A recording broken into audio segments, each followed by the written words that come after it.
2025 সালে বাংলাদেশের শীর্ষ গার্মেন্টস কারখানাগুলোর তালিকা গড়ে উঠবে তাদের উৎপাদন দক্ষতা, রপ্তানি বৃদ্ধি এবং আন্তর্জাতিক বাজারে অবস্থানের ভিত্তিতে। 2025 সালের তালিকায় বাংলাদেশের সেরা 10টি গার্মেন্টস কারখানাগুলি হলো: 10 নম্বরে রয়েছে আল মুসলিম গ্রুপ। আল মুসলিম গ্রুপ 1992 সালে তাদের যাত্রা শুরু করেন।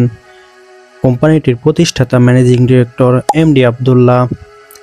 25,000-এর বেশি শ্রমিকের কর্মসংস্থানের ব্যবস্থা হয়েছে এখানে। আল মুসলিম গ্রুপ ঢাকার সাভারে অবস্থিত। কোম্পানিটিতে রেডিমেড গার্মেন্টস তৈরি করে থাকে, যেমন ট্রাউজার, জ্যাকেট, এটসেট্রা এবং H&M সেন্ডের মতো নামি দামি বাইরের সাথে কাজ করে থাকে তারা। বার্ষিক $200 মিলিয়ন বেশি পণ্য রপ্তানি করে থাকে এবং 2025 সালে এই লক্ষ্যমাত্রা অনেক বেশি পণ্য রপ্তানি করার পরিকল্পনা করছে তারা। 9 নম্বরে রয়েছে মন্ডল গ্রুপ। মন্ডল গ্রুপ 1991 সালে প্রতিষ্ঠিত হয় এবং 1995 সাল থেকে প্রতিষ্ঠানটি পুরোদমে গার্মেন্টস পণ্য রপ্তানি শুরু করে। বর্তমানে মন্ডল গ্রুপের ম্যানেজিং ডিরেক্টর হিসেবে দায়িত্ব পালন করছেন আব্দুল মমিন মন্ডল। মন্ডল গ্রুপের 40,000-এর বেশি শ্রমিক কাজ করে থাকে। প্রতিষ্ঠানটি t-shirt, polo shirt, tops, night gown, trouser ইত্যাদি পণ্য রপ্তানি করে থাকে এবং মাটালান, বারাসকা, বেনটন, কাপ্পা, পিমকি ইত্যাদি নামি দামি বাইরের সাথে তারা কাজ করে থাকে। মন্ডল গ্রুপ বছরে $500 মিলিয়ন বেশি প্রোডাক্ট রপ্তানি করে আসছে। তালিকায় 8 নম্বরে রয়েছে স্নোটেক্স গ্রুপ। স্নোটেক্স গ্রুপ 2000 সালে প্রতিষ্ঠিত হয় এবং 2005 সাল থেকে কোম্পানি অ্যাপারেল পণ্য রপ্তানি শুরু করে। ঢাকার ধামরাই 8.26 একর জায়গার মধ্যে কোম্পানিটির অবস্থান। স্নোটেক্সের প্রতিষ্ঠাতা SM খালেদ। 20,000-এর বেশি শ্রমিক কাজ করে থাকে কোম্পানিতে এবং কোম্পানির মালিক শ্রমিকদের জন্য অনেক ধরনের সুযোগ সুবিধার ব্যবস্থা রেখেছে। Snowtex group outerwear, sweater, shirt, blouse, trouser, pant, t-shirt ইত্যাদি পণ্য রপ্তানি করে থাকে এবং কোম্পানিটি USA, Canada, UK, Japan, Russia ইত্যাদি দেশের বাইরের সাথে কাজ করে আসছে। প্রতি বছর $300 মিলিয়ন বেশি পণ্য রপ্তানি করে আসছে স্নোটেক্স গ্রুপ। 2020-2021 সালে স্নোটেক্স গ্রুপ রপ্তানিতে গুরুত্বপূর্ণ অবদান রাখার জন্য ন্যাশনাল এক্সপোর্ট ট্রফি অর্জন করেছে। তালিকায় 7 নম্বরে রয়েছে ডিবিএল গ্রুপ। ডিবিএল গ্রুপ 1991 সালে প্রতিষ্ঠিত হয়, যার পূর্ব নাম ছিল দুলাল ব্রাদার্স লিমিটেড।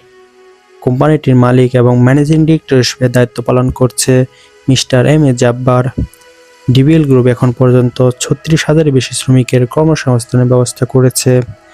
কোম্পানিটি knit, t-shirt, polo shirt, sweater, nightwear ইত্যাদি পণ্য রপ্তানি করে আসছে। H&M, ওয়ালমার্ট, জর্জ, পুমা, স্পিরিটের মতো নামি দামি বাইরের সাথে কাজ করে আসছে। বার্ষিক প্রায় $520 মিলিয়ন পণ্য রপ্তানি করে থাকে ডিবিএল গ্রুপ এবং 2025 সালে কোম্পানিটি বার্ষিক $1 বিলিয়ন পণ্য রপ্তানি করার প্রত্যাশা করছে। 6 নম্বর তালিকায় রয়েছে পলমল গ্রুপ। পলমল গ্রুপ 1984 সালে প্রতিষ্ঠিত হয়। প্রতিষ্ঠাতা ইঞ্জিনিয়ার নুরুল হক শিকদার। বর্তমানে ম্যানেজিং ডিরেক্টর হিসেবে দায়িত্ব পালন করছে তার ছেলে নাফিস শিকদার। কোম্পানিতে 25,000-এরও বেশি কর্মচারী রয়েছে। Palmal group polo shirt, t-shirt, sweater, jacket, trouser, sportswear ইত্যাদি পণ্য রপ্তানি করে থাকে এবং Adidas, Puma, Zara, H&M, Next, Tommy Hilfiger, American Eagle ইত্যাদি নামি দামি বাইরের সাথে কাজ করে থাকে কোম্পানিটি। পলমল গ্রুপ বছরে $500 মিলিয়ন বেশি পণ্য রপ্তানি করে আসছে। 5 নম্বরে রয়েছে এপিক গ্রুপ। এপিক গ্রুপ বাংলাদেশে তাদের যাত্রা শুরু করে 1991 সালে। প্রতিষ্ঠানটি মূলত হংকংয়ের একটি প্রতিষ্ঠান। এপিক গ্রুপের বর্তমান চেয়ারম্যান হিসেবে দায়িত্ব পালন করছেন রঞ্জন মাহাতারি। বর্তমানে কোম্পানিটিতে 30,000-এরও বেশি শ্রমিক কর্মরত রয়েছে। এপিক গ্রুপ তৈরি করে থাকে casual wear, sportswear, outerwear, denim product ইত্যাদি। এপিক গ্রুপ বর্তমানে কাজ করছে অ্যাডিডাস, H&M, পুমা, গ্যাপ, লেভিস ইত্যাদি বাইরের সাথে। বছরে $500 মিলিয়ন বেশি পণ্য রপ্তানি করছে এপিক গ্রুপ। কোম্পানিটি শ্রমিকদের কাজের সুন্দর পরিবেশ এবং অনেক সুযোগ সুবিধার ব্যবস্থা রেখেছে। তালিকায় 4 নম্বরে রয়েছে প্যাসিফিক জিন্স। প্যাসিফিক জিন্স 1994 সালে প্রতিষ্ঠিত হয়। এটি চট্টগ্রাম এক্সপোর্ট প্রসেসিং জোন CFZ-এ 1500 কর্মচারী নিয়ে যাত্রা শুরু করে। বর্তমানে বাংলাদেশে একটি প্রিমিয়ার জিন্স প্রস্তুতকারক হিসেবে সুনাম অর্জন করেছে। কোম্পানিটির প্রতিষ্ঠাতা এম এ নাসির উদ্দিন। বর্তমানে প্যাসিফিক জিন্স কোম্পানিতে 35,000-এর বেশি শ্রমিক কর্মরত রয়েছে। প্যাসিফিক জিন্স ডেনিম পণ্য তৈরি করে বিশ্বকে তাক লাগিয়ে দিয়েছে, বিশেষ করে সাধারণ ও প্রিমিয়াম জিন্স। প্রতিষ্ঠানটি জিন্স পণ্য রপ্তানিতে সবার থেকে এগিয়ে। প্যাসিফিক জিন্স, যারা H&M, গ্যাপ ইত্যাদি বায়ারের সাথে কাজ করে আসছে। বছরে $600 মিলিয়ন বেশি পণ্য রপ্তানি করে কোম্পানিটি। 2025 সালে প্রায় $1 বিলিয়ন রপ্তানির টার্গেট নিয়েছে প্যাসিফিক জিন্স। তালিকার 3 নম্বর রয়েছে Beximco fashion limited. Beximco fashion limited 1994 সালে প্রতিষ্ঠিত হয় এবং 1997 সালে কোম্পানিটি পুরোদমে প্রোডাকশন শুরু করে। কোম্পানিটির অবস্থান সাভার ইপিজেড। বেক্সিমকো ফ্যাশনের প্রতিষ্ঠাতা সালমান এফ রহমান। বর্তমানে প্রায় 60,000 শ্রমিকের কর্মসংস্থান তৈরি হয়েছে কোম্পানিটিতে।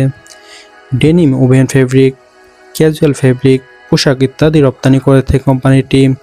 Beximco group Calvin, H&M, JCPenney, মায়াস, জারা ইত্যাদি ব্র্যান্ডের সাথে পণ্য রপ্তানি করে থাকে।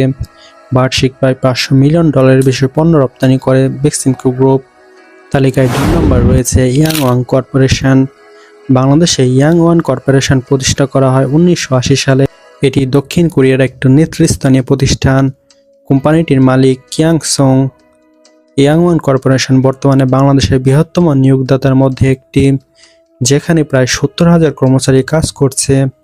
কোম্পানিটি সকল ধরনের গার্মেন্টস পণ্য, আউটারওয়্যার রপ্তানি করে থাকে এবং বিশ্বের সবথেকে নামীদামি বায়ারের সাথে কাজ করে থাকে। নাইকি, অ্যাডিডাস, ইউনিক্লো, গ্যাপ ইত্যাদি বায়ারের সাথে তারা কাজ করে আসছে। কোম্পানিটি বার্ষিক $1 বিলিয়ন বেশি পণ্য রপ্তানি করে আসছে। তালিকার 1 নম্বর রয়েছে হামিম গ্রুপ। হামিম গ্রুপ 1984 সালে প্রতিষ্ঠিত হয়। প্রতিষ্ঠাতা ও চেয়ারম্যান এ কে আজাদ। বর্তমানে বাংলাদেশের সবথেকে বড় রপ্তানিকারক প্রতিষ্ঠান হিসেবে পরিচিত হামিম গ্রুপ। প্রায় 26টিরও বেশি গার্মেন্টস ফ্যাক্টরি রয়েছে হামিম গ্রুপের। কোম্পানিতে প্রায় 75,000-এর বেশি কর্মচারী রয়েছে। কোম্পানিটি denim, sportswear, jeans, shirt, dress pant ইত্যাদি পণ্য রপ্তানি করে থাকে এবং H&M, লেভিস, পুমা, অ্যাডিডাস ইত্যাদি বায়ারের সাথে কাজ করে আসছে। হামিম গ্রুপ বছরে $1 বিলিয়ন বেশি পণ্য রপ্তানি করে এবং 2025 সালে $1.2 বিলিয়ন লক্ষ্যমাত্রা নিয়ে পুরোদমে কাজ করে আসছে। বাংলাদেশের গার্মেন্টস খাত দ্রুত গতিতে এগিয়ে যাচ্ছে এবং 2025 সালের মধ্যে বৈশ্বিক বাজারে 10% দখল করার উচ্চাকাঙ্ক্ষা রয়েছে। ক্রমবর্ধমান চাহিদা, সাপ্লাই চেইন স্থিতিশীল রাখা এবং আন্তর্জাতিক মান রক্ষা করা এই শিল্পের চ্যালেঞ্জ হিসেবে কাজ করবে।